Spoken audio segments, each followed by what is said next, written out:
What's up, everybody? We're gonna do a quick little another notification video real quick. I had another question about some of the functions on the YZ24A incubator.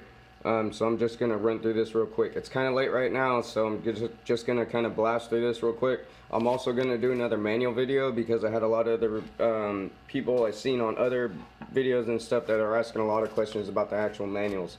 I do fortunately have a few manuals, and I'll go over another video with the manuals.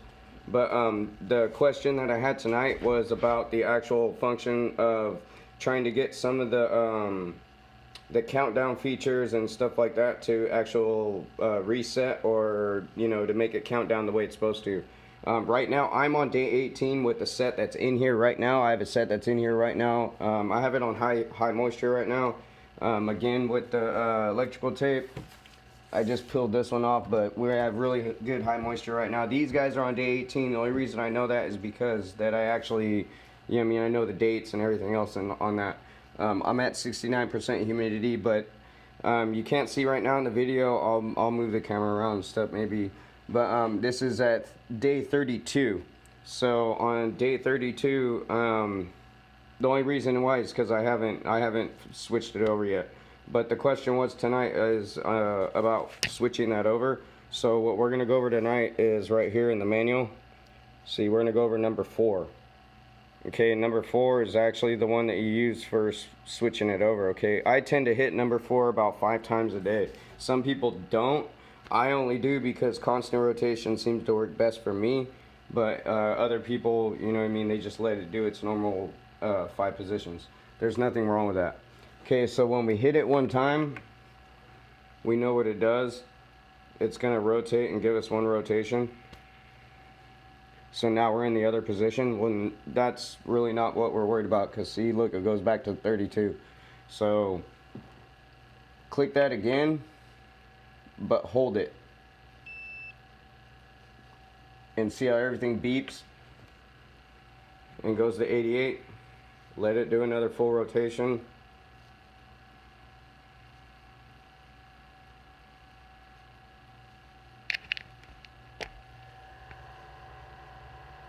See, now we're down to 0.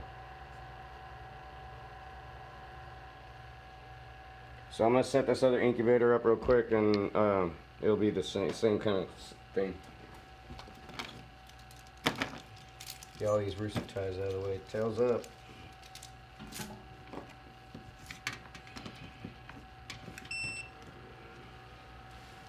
This incubator was already going. I just reset it, but I'll reset it again just to kind of show you again what actually happens when you do reset it.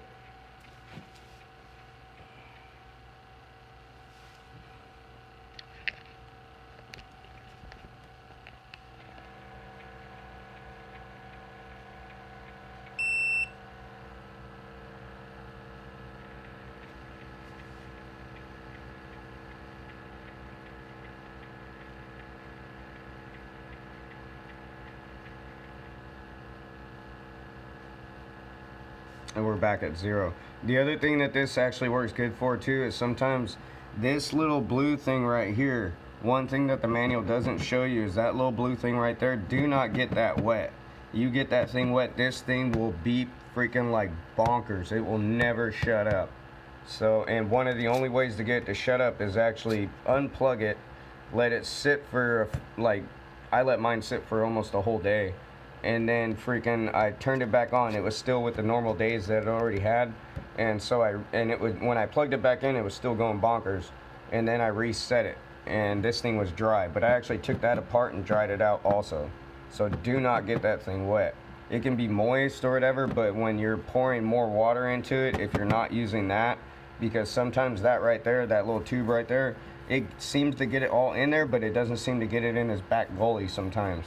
So if you're pouring water in manually, like I do with this cup sometimes for higher humidity, then do not get that little blue thing wet.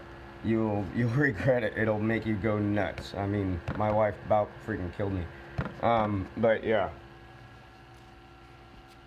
So that's it on the reset part. I'm gonna do another one on the manuals. A lot of people have been asking about the manual and different questions on that in a lot of other videos, and I noticed that for some reason sometimes when you order these actual things that you don't get the actual manuals and stuff.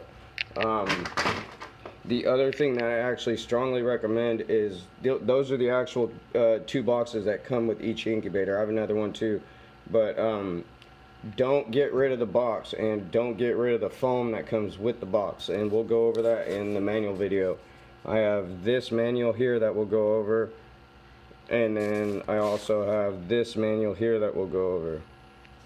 And so this will probably help with some of the questions that a lot of people do have. But thanks again, and we'll see you the next time. I'm kind of in a rush right now. I got to get ready for work, going to Lake Tahoe go get some more work done. Got to be able to feed the chicks. But these guys will be going into this incubator, which is going to be for hatching. That's why I like having 2 of these. They're kind of inexpensive, but they work really great. So it's easy to have 2 of them, so that way when I go to day 18 over here on my dates, then I can switch over to this one and just have them for hatching. But just remember, take that peg out. So we'll get these guys over here tonight, and they'll be, ready for hatching in the morning. Thanks again, guys.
Thanks again, guys. See you next time. This is Mr. Marino from Marino Family Farms.